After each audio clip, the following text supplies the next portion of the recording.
Hello, আসসালামু আলাইকুম। সবাই কেমন আছেন? আশা করছি সবাই খুব ভালো আছেন। এর আগের ক্লাসে আমরা মূলত পাইথন সম্পর্কে আমরা ভবিষ্যতে কি জানবো তা নিয়ে আলোচনা করেছি। আজকে আমরা জানবো হোয়াট ইজ পাইথন? আসলে পাইথন কি? কেন শিখবো? এটা কেন শেখার প্রয়োজন রয়েছে? এই বিষয়গুলো সম্পর্কে আমরা একটা কমপ্লিট ধারণা নিয়ে নেব। তার কারণ হচ্ছে আমি একটা জিনিস শিখতে যাচ্ছি, বাট সেই জিনিসটা কি সেটাই জানতেছি না, তাহলে তো হবে না। তাই আমাদের আজকের শিক্ষণীয় বিষয়টা হচ্ছে what is Python. So let's see. Python is a popular programming languages. মানে ফার্স্টে কেন এই ওয়ার্ডটা ইউজ করলো, Python is a popular programming languages? Obviously Python একটা জনপ্রিয় ভাষা। বর্তমান প্রোগ্রামিং ওয়ার্ল্ডে পাইথনের অবস্থান 1 নম্বরে। সো তাই অবশ্যই বলতে হবে Python is a popular language. It was created by Guido van Rossum and released in 1991। এইটা গুইডো ভান রোজাম সৃষ্টি করেছেন এবং এটা প্রথম বের হয় 1991 সালে। Python is a general purpose dynamic and high level. এই কথাটার মানে কি? পাইথন হচ্ছে একটা dynamic and high level language. High level and lower level language মানে কি? লোয়ার লেভেল ল্যাঙ্গুয়েজ মানে হচ্ছে যেটা মূলত মেশিন ল্যাঙ্গুয়েজ, অর্থাৎ মেশিনের যে ভাষাটা সেটা lower level language. High level language হচ্ছে হিউম্যান রিলেটেড ল্যাঙ্গুয়েজ, অর্থাৎ হিউম্যান রিডেবল ল্যাঙ্গুয়েজ। যেই ল্যাঙ্গুয়েজটা হিউম্যান রিড করতে পারে, মানুষের বোধগম্য, সেই ল্যাঙ্গুয়েজটা হচ্ছে high level language. And interpreted programming languages, খুবই ইম্পর্টেন্ট একটা পার্ট, ইন্টারপ্রেটেড প্রোগ্রামিং ল্যাঙ্গুয়েজেস। মূলত এই অংশটা পড়ার আগে বা বোঝার আগে আমি একটু আলোচনা করে নিতে চাই ভাষা এবং মেশিন, এই দুটা জিনিস নিয়ে। মূলত পাইথন হচ্ছে একটা প্রোগ্রামিং ভাষা এবং কম্পিউটার বা ল্যাপটপ হচ্ছে একটি মেশিন। আমরা সবাই জানি যে মেশিনের ভাষা শুধু হচ্ছে 0 and 1। মেশিন কিন্তু অন্য কোনো ভাষা বুঝে না, সে শুধু 0 এবং 1কে বোঝে। তাহলে প্রশ্ন হচ্ছে পাইথনে আমরা যে কোনো কিছু লিখতে পারি, হ্যালো ওয়ার্ল্ড প্রিন্ট করতে পারি, হ্যালো ওয়ার্ল্ড। সো মেশিন তো হ্যালো ওয়ার্ল্ড বোঝে না, মেশিন শুধু বুঝে 0 and 1।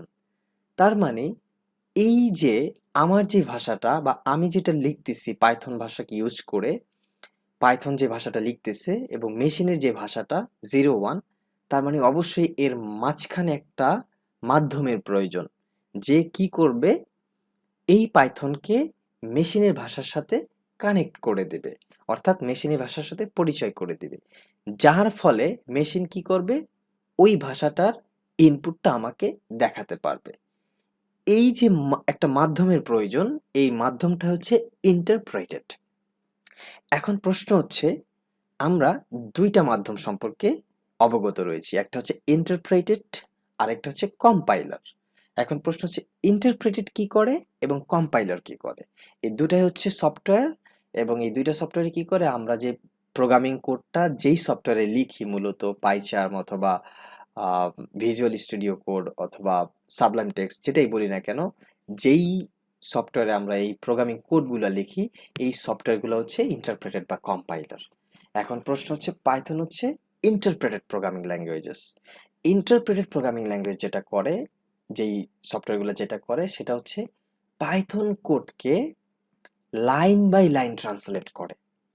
কি করে? লাইন বাই লাইন ট্রান্সলেট করে। যেমন একটা এক্সাম্পল যদি দেই, input inter any number print input, অর্থাৎ যেই এক্সাম্পলটা দিলাম এখানে যেটা হবে, পাইথন ইন্টারপ্রেটেড ল্যাঙ্গুয়েজ হওয়ার কারণে প্রথম ফার্স্ট লাইনটা ট্রান্সলেট করবে, সে ফার্স্ট লাইনটা ট্রান্সলেট করে মেশিনের সাথে পরিচয় করে দিবে, অর্থাৎ মেশিন ল্যাঙ্গুয়েজের সাথে পরিচয় করবে। মেশিন ল্যাঙ্গুয়েজ কি করবে, ফার্স্ট লাইনটা বুঝবে এবং ইনপুট দেখাবে। তারপরেই হচ্ছে সেকেন্ড লাইনে চলে যাবে, যেমন প্রিন্ট ইনপুট। তারপর সে কি করবে, সেকেন্ড লাইন ট্রান্সলেট করে মেশিনের সাথে পরিচয় করে দিবে। তার মানে ইন্টারপ্রেটেড কি করলো, লাইন বাই লাইন ট্রান্সলেট করতেছে। কি করছে সে, লাইন বাই লাইন ট্রান্সলেট করতেছে। কিন্তু কম্পাইল এখানে কি করে, কম্পাইলার মূলত সবগুলো আমি যে লিখলাম, আমি যেই কোডটা লিখলাম একটু আগে, input interview any number print input, compiler কি করবে, পুরা কোডটাকে ফার্স্টে একসাথে ট্রান্সলেট করবে, পুরা কোডটা কি করবে, একসাথে ট্রান্সলেট করে মেশিনের কাছে পাঠাবে, অর্থাৎ মেশিনের সাথে কানেক্ট করবে। মেশিন কি করবে, তারপর ইনপুট দিবে। তার মানে আমরা বুঝছিলাম বা বুঝলাম ইন্টারপ্রেটেড প্রোগ্রামিং ল্যাঙ্গুয়েজ এবং কম্পাইলার, ইন্টারপ্রেটেড আর কম্পাইলারের মধ্যে পার্থক্যটা কি। ইন্টারপ্রেটেড কি করে, লাইন বাই লাইন ট্রান্সলেট করে, কম্পাইলার কি করে, সবগুলো একসাথে ট্রান্সলেট করে, তারপর মেশিনের সাথে পরিচয় করায়। এবং এর মাধ্যমে আমরা এটাও বুঝলাম ভাষার সাথে মেশিনের পরিচয় করানোর জন্য একটা মাধ্যমের প্রয়োজন, যেটা কি ইন্টারপ্রেটর, যেটা কি আমরা সফটওয়্যার, যেই সফটওয়্যার আমরা কি করি, প্রোগ্রামিং ভাষাটা লিখি। তার মানে আমি খুব সহজেই বুঝাইতে পারছি ইন্টারপ্রেটেড প্রোগ্রামিং ল্যাঙ্গুয়েজ কি এবং কম্পাইলার কি। সো পাইথন কি করে, ইন্টারপ্রেটেড প্রোগ্রামিং ল্যাঙ্গুয়েজ অর্থাৎ ইন্টারপ্রেটেড সফটওয়্যারটা ইউজ করে এবং তার ভাষাটা লাইন বাই লাইন ট্রান্সলেটেড হয়। এরপরে যেই কথাটা বলছে, it supports object oriented programming approach to develop applications.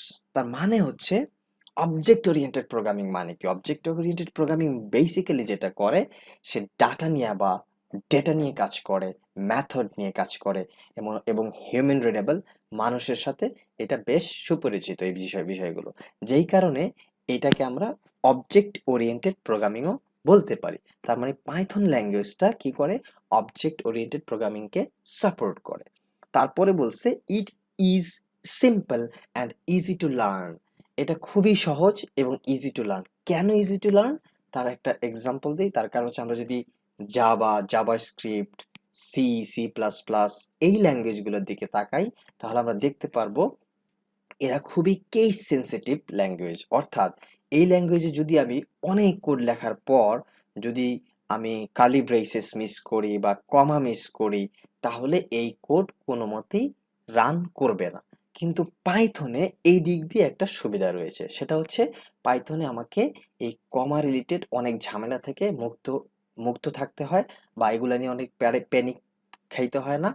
সেই সাথে পাইথন অনেক কম কোড লিখেও কি করতে পারে, ইনপুট নিতে পারে। অর্থাৎ অনেক কম কোড লিখেও আমি একটা জিনিস খুব সহজে কম কোড লিখে আমি আউটপুট পেতে পারি। কিন্তু অন্যান্য ল্যাঙ্গুয়েজ যেমন জাভা, সি প্লাস প্লাসে আমার অনেক কোড লিখতে হয়, তারপর আমি আউটপুট পাই। সেই দিক থেকে পাইথন অনেক সোজা এবং অনেক ইজি। তারপর বলছি provides a lots of high level data structure. আমরা একটু আগেই হাই লেভেল ডাটা স্ট্রাকচার নিয়ে বলছি। Python is easy to learn yet powerful and versatile scripting language. Python অবশ্যই শেখা খুব সহজ, আমরা একটু আগেই বলেছি। সেই সাথে এটা অনেক পাওয়ারফুল এবং এটা অনেক versatile language, versatile scripting language. কেন তা আমরা একটু আগে পাইথনের একটু পরেই পাইথনের ফিচারগুলো দেখলে বুঝতে পারবো যে পাইথন আসলে কতটা versatile, which makes it attractive for application development. এবং এটা অ্যাপ্লিকেশন ডেভেলপমেন্টের জন্য খুবই অ্যাট্রাকটিভ। সেটা কিভাবে আমরা ধীরে ধীরে জানতে পারবো, দেখতে পারবো। এখন দেখব পাইথন কি কি কাজে ব্যবহৃত হয়। পাইথন মূলত it's easy to learn and use, আমরা একটু আগে বলেছি। এক্সপ্রেসিভ ল্যাঙ্গুয়েজ, অবশ্যই এক্সপ্রেসিভ কারণ এটা খুবই পপুলার। ইন্টারপ্রেটেড ল্যাঙ্গুয়েজ, তা নিয়েও আমরা বলেছি। ক্রস প্ল্যাটফর্ম ল্যাঙ্গুয়েজ, সেটাও আমরা বলেছি। ফ্রি অ্যান্ড ওপেন সোর্স, এটা প্রচুর অনেক লাইব্রেরি আছে অনেক, এবং এটা ফ্রি অ্যান্ড অনেক সোর্স আছে, অনেক মানুষ এটা ইউজ করেছে বা করছে। তার মানে আমরা এই পাইথনের অনেক সোর্স আমরা খুব সহজেই পাবো। অবজেক্ট ওরিয়েন্টেড প্রোগ্রামিং ল্যাঙ্গুয়েজ, সেটা আমরা অলরেডি বলেছি। এক্সটেন্সিবল, এটাও বলেছি। লার্জ স্ট্যান্ডার্ড লাইব্রেরি, এবং এর বিশাল বিশাল লাইব্রেরি রয়েছে এবং অনেক ফ্রেমওয়ার্ক রয়েছে যা দ্বারা আমরা খুব সহজেই কাজ করতে পারবো। জিইউআই প্রোগ্রামিং সাপোর্ট, এটা জিইউআই প্রোগ্রামিংকে সাপোর্ট করে। And obviously integrated. সো আমরা পাইথন কি কি কাজে ব্যবহার করা হয় সেটা দেখলাম। এবার আমরা দেখব পাইথনের ফিচার। আমরা বলেছিলাম যে পাইথন হচ্ছে একটা versatile and powerful language. So কেন আমরা এটা বলেছি সেটা আমরা দেখি। পাইথনের অনেকগুলো ফিচার রয়েছে, যেমন প্রথম যেটা আসে ওয়েব অ্যাপ্লিকেশনস। ওয়েব অ্যাপ্লিকেশনসের পাইথনের ব্যবহার হিউজ, এবং একজন ভালো মানের ডেভেলপার অবশ্যই পাইথনকে প্রেফার করে এবং পাইথনের ফ্রেমওয়ার্ক জ্যাঙ্গোকে ফেভার করে। দ্যাটস ওয়াই ওয়েব অ্যাপ্লিকেশনে পাইথনের গুরুত্ব অনেক। আরেকটা ফিচার্স হচ্ছে ডেস্কটপ জিইউআই অ্যাপ্লিকেশনস। এটাও অনেক সুন্দর একটা ফিচার ডেস্কটপে কাজে লাগে। তারপর সফটওয়্যার ডেভেলপমেন্টও পাইথনের অনেক ব্যবহার রয়েছে। সায়েন্টিফিক অ্যান্ড নিউমেরিক, অনেক বৈজ্ঞানিক কাজে এবং নিউমেরিক ম্যাথমেটিক্স কাজেও পাইথনের ব্যবহার রয়েছে। বিজনেস অ্যাপ্লিকেশনও পাইথনের ব্যবহার রয়েছে, যেমন ই কমার্স সাইটগুলোতে পাইথনের ব্যবহার রয়েছে, যেমন এন্টারপ্রাইজেস ক্ষেত্রেও পাইথনের ব্যবহার রয়েছে। সো এই বিষয়গুলো বিজনেসের অনেক অ্যাপ্লিকেশনেও কি হয়, পাইথনের ব্যাপক ব্যবহার হয়। এটা কনসোল বেসড অ্যাপ্লিকেশন, অর্থাৎ কনসোলে প্রোগ্রাম লেখা যায়, কোড লেখা যায়। সো এটা console based applications. Audio and video based applications, audio video অনেক ফিচার্স অ্যাড করা যায় পাইথন দ্বারা। 3D সিএডি অ্যাপ্লিকেশনস এবং ক্যাড অ্যাপ্লিকেশনস, এন্টারপ্রাইজ অ্যাপ্লিকেশনস, এটার আরেকটা ফিচার্স হচ্ছে এন্টারপ্রাইজ অ্যাপ্লিকেশন ফর ইমেজেস, অনেক ইমেজের অনেক নতুন নতুন ফিচার অ্যাড করা যায়, তার মানে এই জন্য এটা ইমেজের ক্ষেত্রেও পাইথনের ব্যবহার রয়েছে। আর্টিফিশিয়াল ইন্টেলিজেন্স, অনেকেই আর্টিফিশিয়াল ইন্টেলিজেন্সও পাইথনের ব্যবহার করে থাকেন, কারণ খুব সহজেই আমরা কোড লিখতে পারি এবং অল্প কোডেই কাজ করানো যায়, তাই আর্টিফিশিয়াল ইন্টেলিজেন্সে পাইথনের ব্যাপক ব্যবহার রয়েছে। হ্যাকিং, অবশ্যই হ্যাকিংয়েও পাইথনের বেশি ব্যবহার হয়েছে। কেন? কারণ হচ্ছে যেহেতু পাইথন একটা পপুলার ল্যাঙ্গুয়েজ, তার মানে হচ্ছে প্রচুর পরিমাণে পাইথন ভাষাটা ব্যবহার করা হয় বিভিন্ন ধরনের অ্যাপ্লিকেশনের জন্য। এই যে এতগুলো ফিচার দেখালাম, প্রত্যেকটা ফিচারই কি পাইথনের ভাষা রয়েছে। সো এই ফিচারগুলোকে যদি আমি সিস্টেমগুলোকে যদি আমি ভাঙতে চাই বা ঢুকতে চাই, তাহলে অবশ্যই যেই ভাষা দিয়ে এই সিস্টেমগুলো বানানো হয়েছে সেই ভাষার সাথে আমার পরিচয় থাকতে হবে। আর ওই ভাষার সাথে আমি পরিচিত থাকলেই কি করতে পারবো, আমি সিস্টেমগুলোকে আমি ধরতে পারবো। তার মানে বোঝাই যাচ্ছে হ্যাকিংয়ে পাইথনের ব্যবহার অনেক। সো আমরা ইতিমধ্যেই বুঝলাম যে পাইথনের গুরুত্ব কতটা এবং পাইথন কিভাবে জায়গায় ব্যবহার করা হয় এবং পাইথনের ফিচারগুলো। আশা করতেছি নেক্সট দিন আমরা পাইথন কোন ইন্টারপ্রেটারে লেখা হয় সেটা আমরা ডাউনলোড করব এবং ওই সফটওয়্যারটা ডাউনলোড করার মাধ্যমে আমরা প্রোগ্রামিং স্টার্ট করব। আজকের মতো এখানে শেষ। সবাইকে ধন্যবাদ। আল্লাহ হাফেজ।